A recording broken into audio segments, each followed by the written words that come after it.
Oh, there you are, YouTube.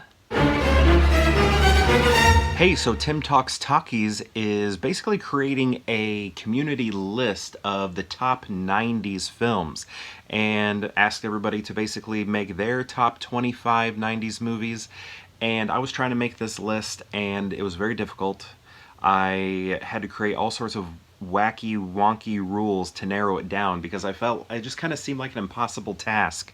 Like I've tried to make my top movies of all time and I really get stuck or beyond 1 through 6 I think I have, and then after that it gets really difficult. So yeah, I was having a tough time with this. So basically what I did was it had to be a movie, a 90s movie obviously, and then also a movie that I owned on VHS while growing up. I'm a 90s kid. We were big renters, so we did have a VHS collection. It wasn't the largest VHS collection, but a lot of the collection that we did have kind of landed more in the family realm just because it was kind of for everybody, that sort of thing, and then we'd rent everything else. But this is my top 25 of the 90s based on the films I had on VHS. So, number 25, we have an inspiration for this thing right here. Have you ever seen Tombstone? Lovely mustaches in there.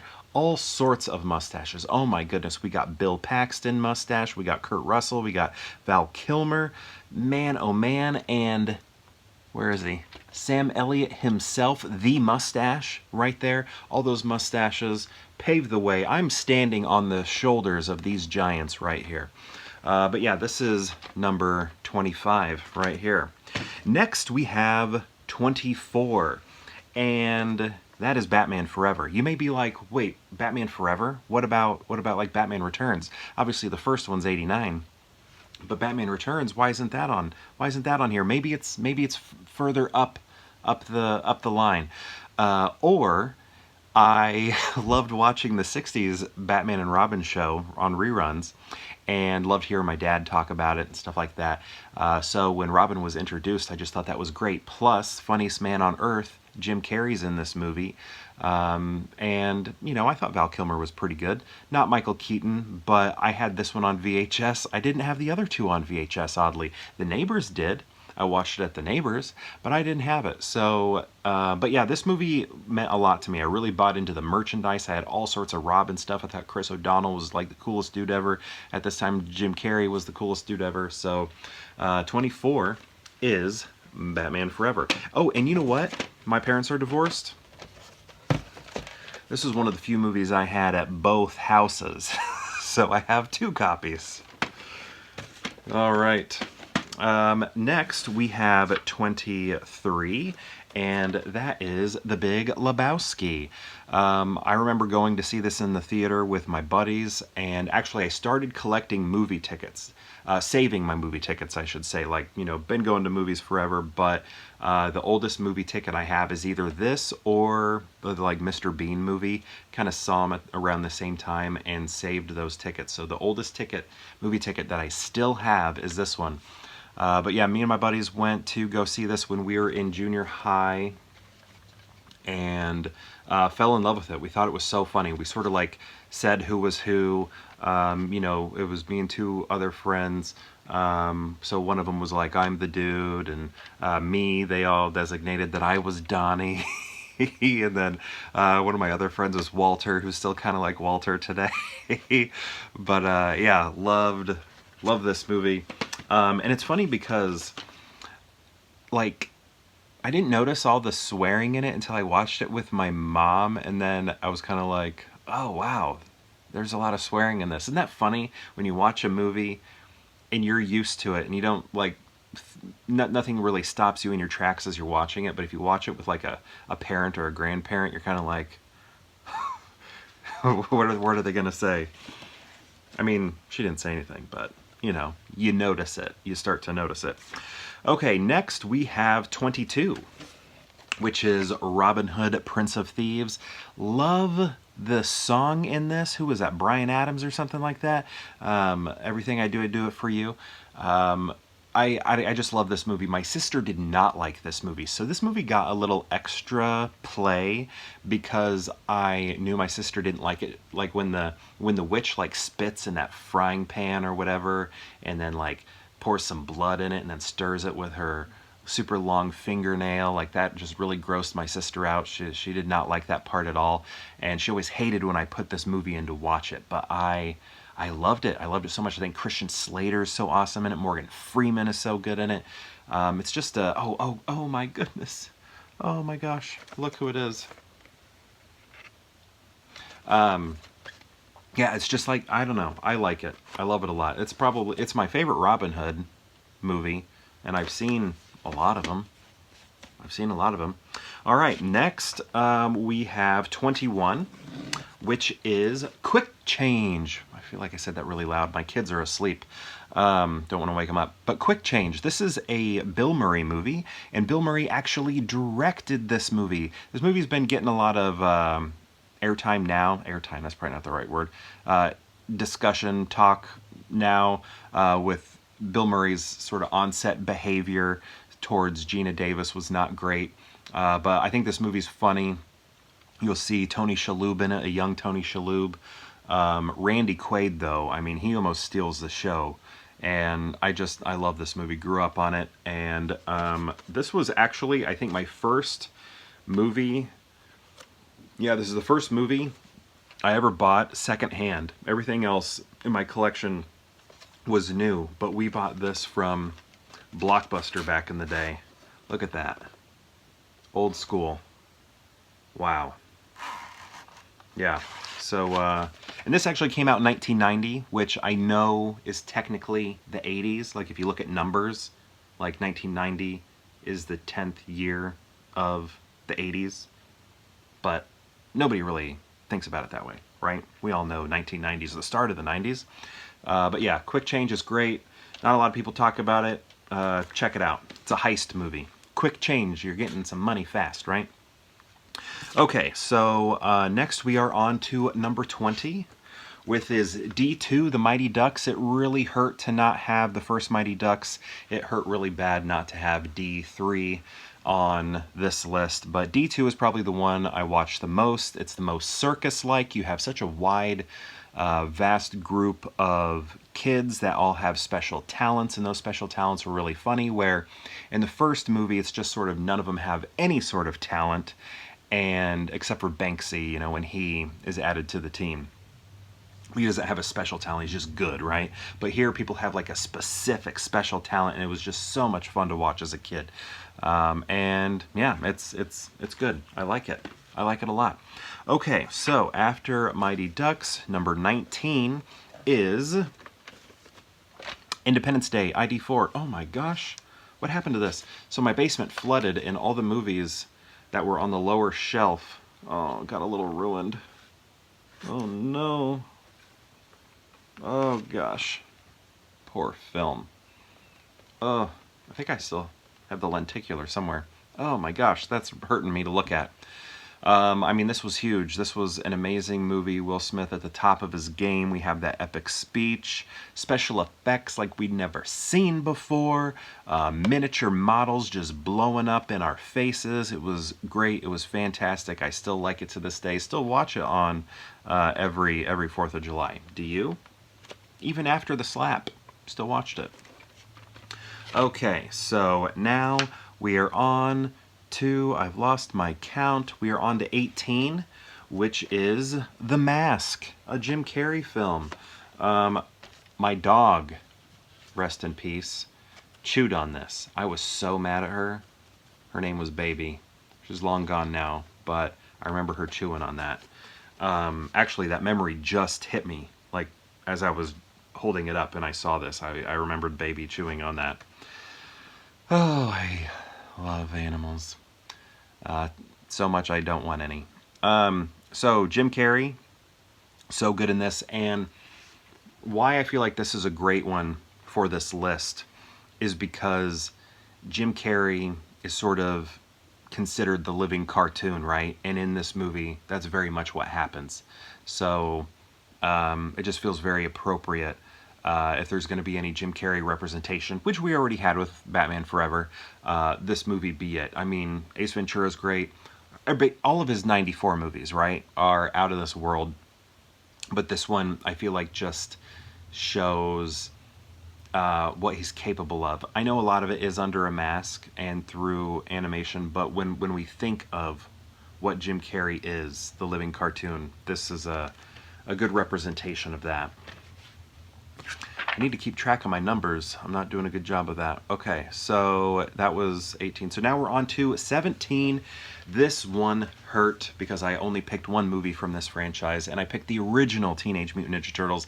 I remember seeing this movie in the theater and walking out, just punching the air, kicking the air, hopping over guardrails and stuff like that, and spinning over railings and to the car in the parking lot. It was just like so much fun.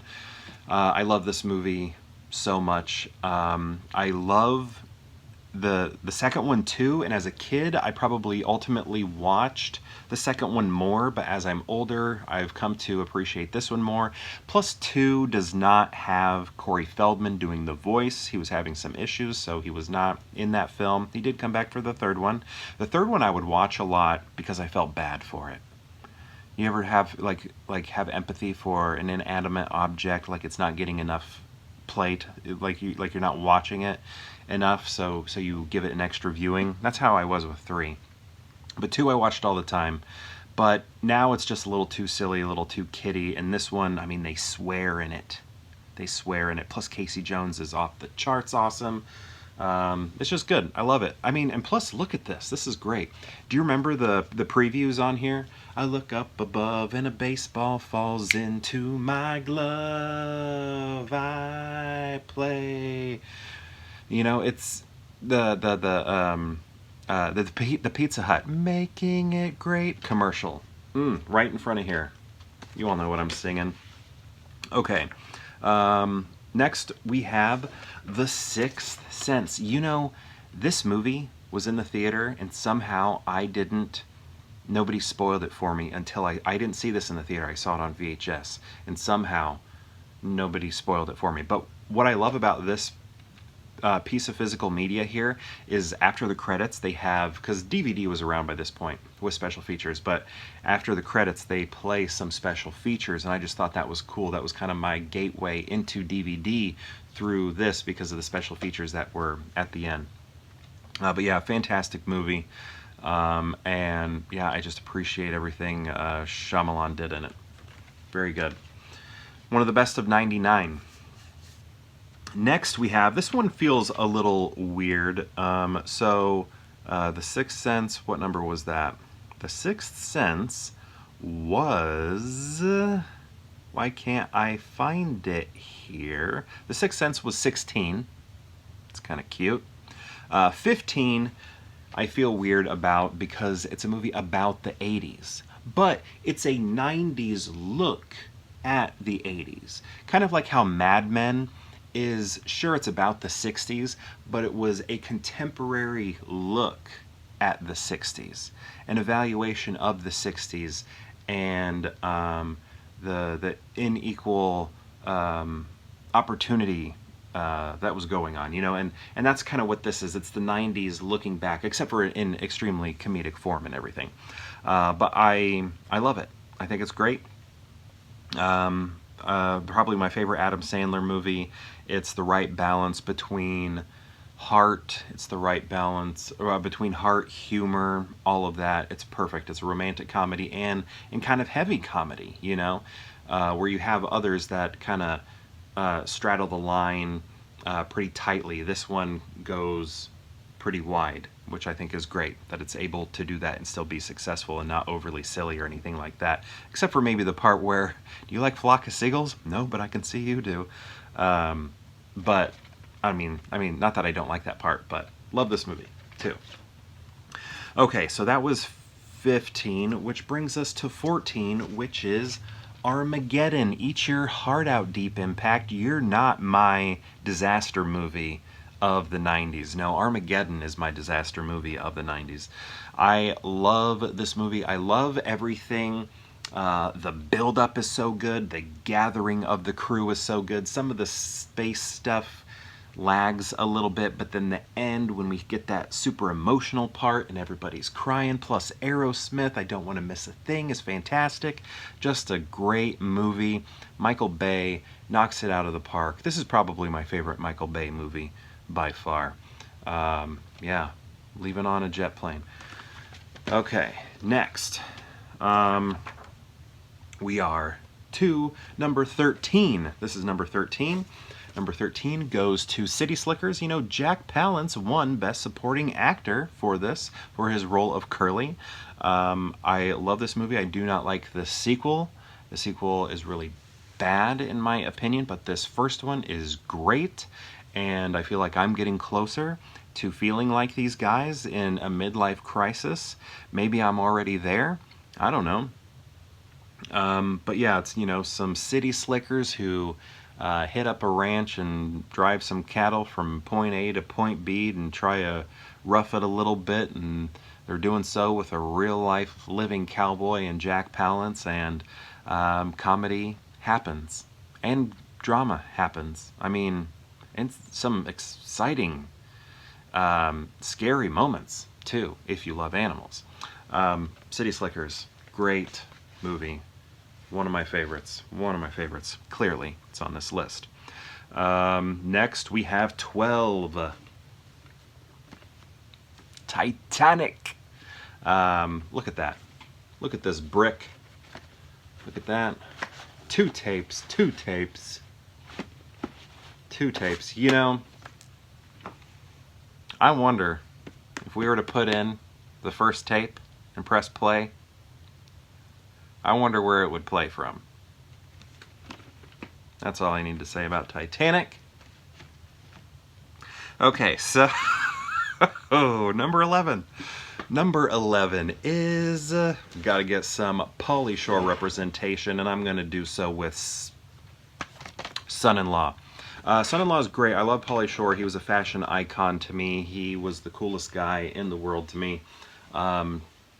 Love him. I mean, he's great in Encino Man. Encino Man is fantastic, but he was playing second fiddle, right? He was not the lead. He was not the main, but here he is, and he does a dynamite job. And it's a holiday movie, and that's really cool. Thanksgiving movie. I mean, how many Thanksgiving movies are there? Here's one right here.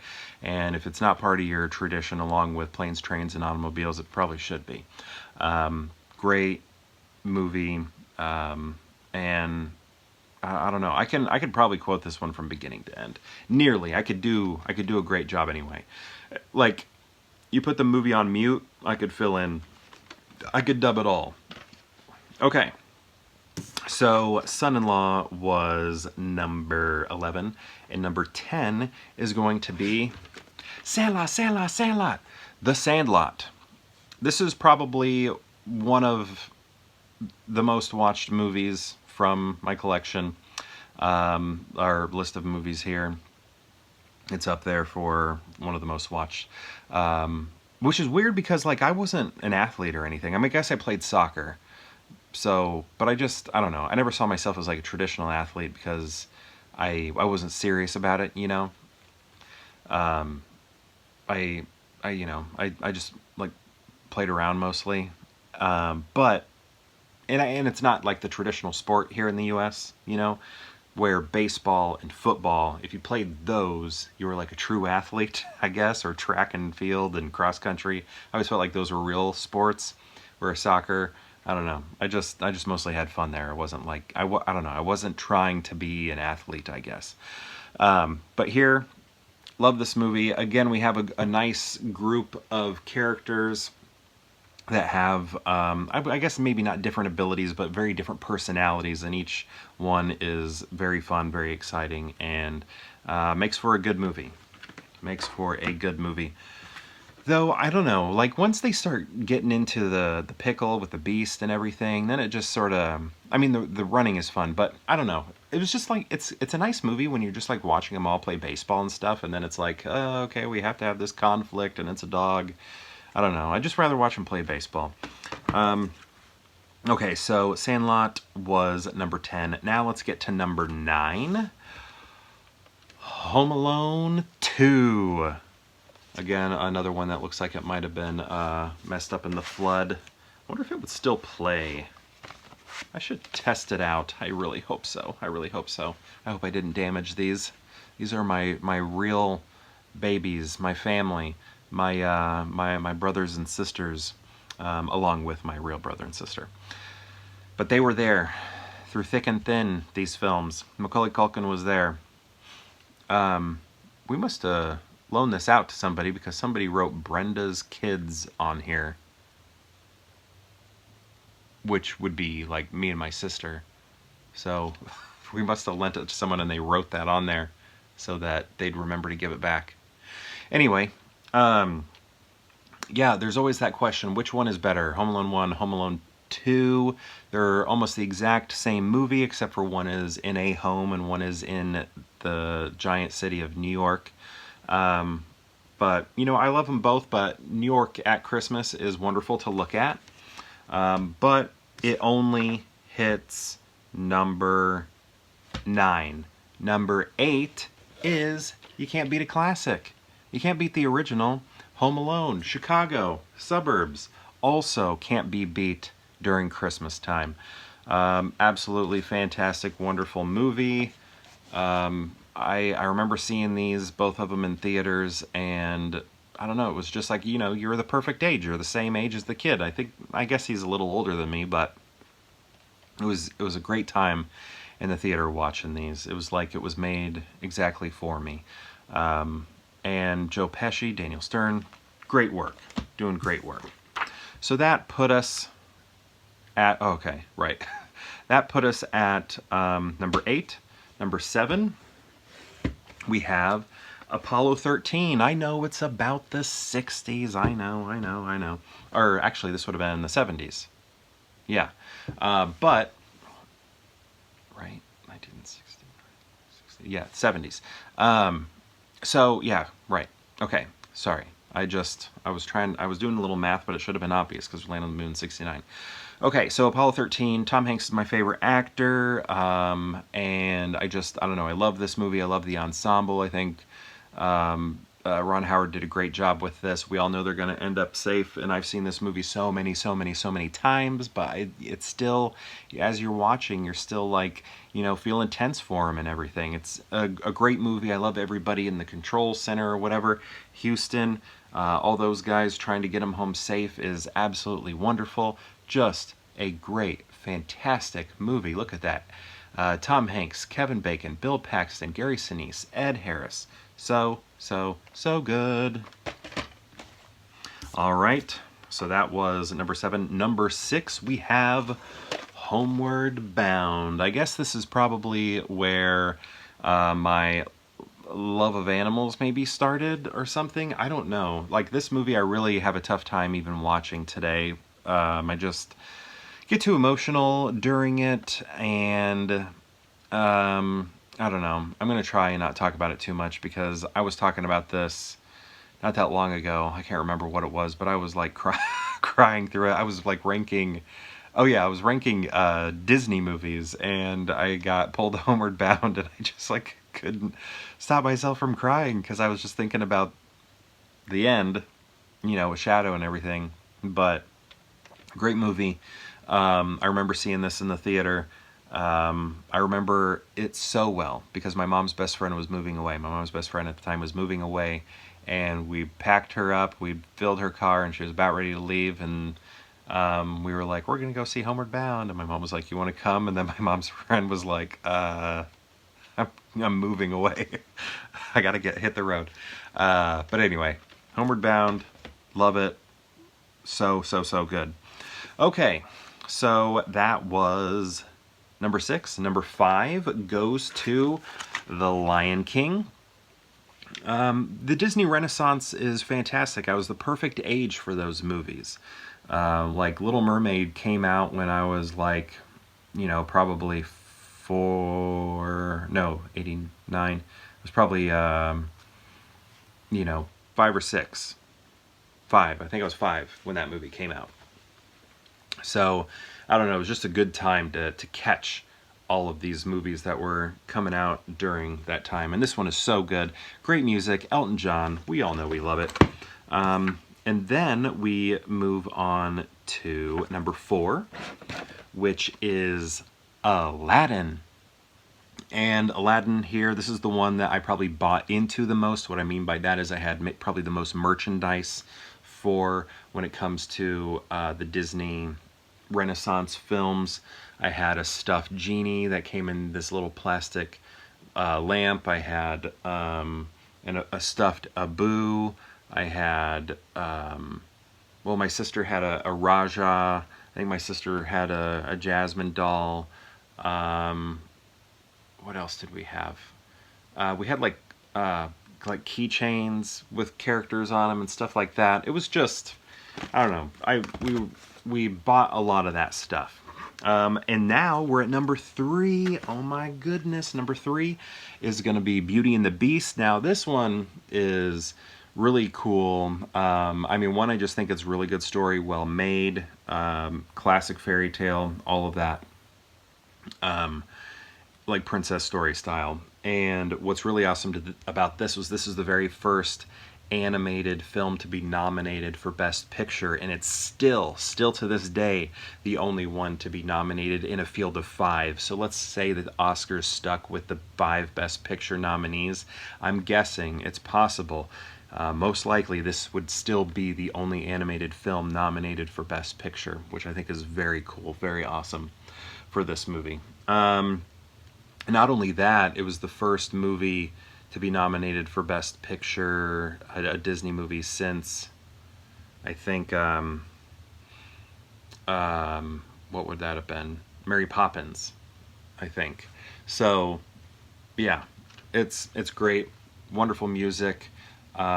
Menken and Ashman knocked it out of the park with the music there. Don Hahn produced it. It was directed by 2 young guys, like they were in their 20s. I can't remember their names right now.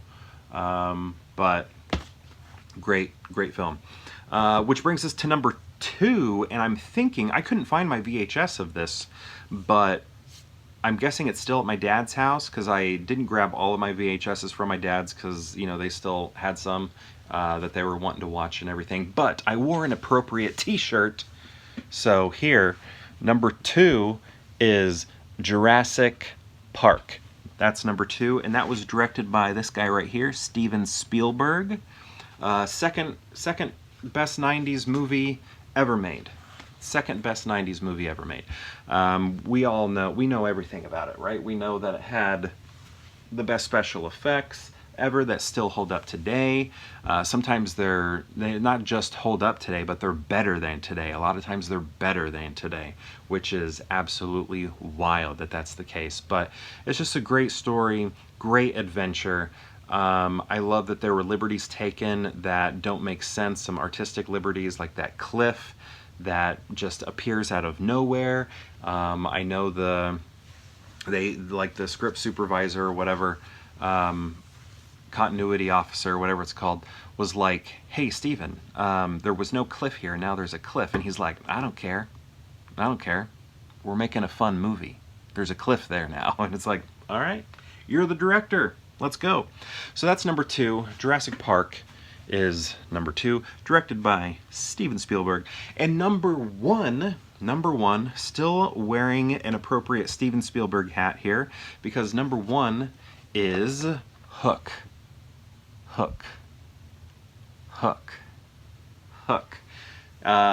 This is my favorite movie of all time. This is not just the greatest 90s movie, this is the greatest movie of all time. Right there, the clock croc, which you can see right here. Do you see right there? Look at my hat.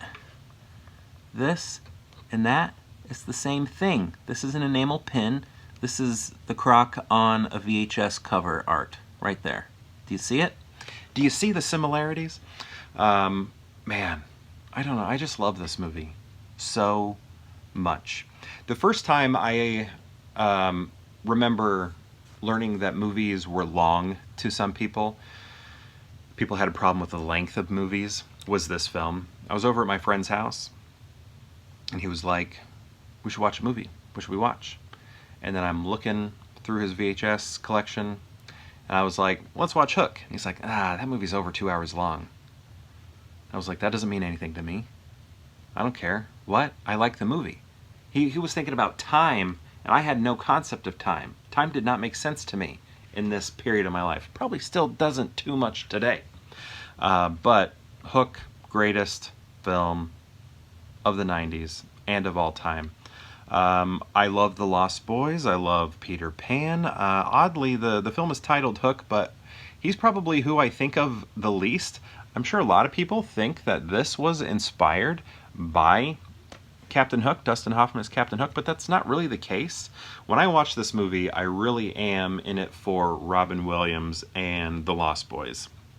Hook is second to me in this movie. He's not where my mind is at as I'm watching. He's not the star to me. He's not the draw. It is Robin Williams, Thud, Rufio, Patches. It really is that crew. And I mean, even in Maggie and Jack, but also Tinkerbell. I don't know, for some, it's just me, but for some reason, I don't know. When I think of this movie, Dustin Hoffman's not the first person that comes to mind. But he's great. He's phenomenal. He's great. He's amazing. And yeah, great artwork here. Drew Struzan did this. This is him. Steven Spielberg directed. John Williams' score is fantastic. But anyway, I've taken up too much of your time. That's my number one 90s movie. And it's really cool too, because it's like a 90s look at the Peter Pan story. We're looking at a Peter Pan that exists in the 90s, the very business-minded 90s, coming out of the 80s yuppies and all of that, right? He's coming out of that, and he's not focused on his children, he's focused on his work, right? Very 90s, 80s vibe happening right there. And then his kids are taken, and then he has to sort of leave the 90s behind, and then get to his childhood, youth, and all of that. And I think that's fun, and that's probably why a lot of 90s kids are still stuck in the 90s, right? We don't want to end up like Peter Banning and forget about the greatness of our childhoods. Anyway, thank you so much for watching Tim Talks Talkies. Those are my top 25. Everybody, thank you so much for watching, and perhaps I'll see you tomorrow for more Pure Hangout.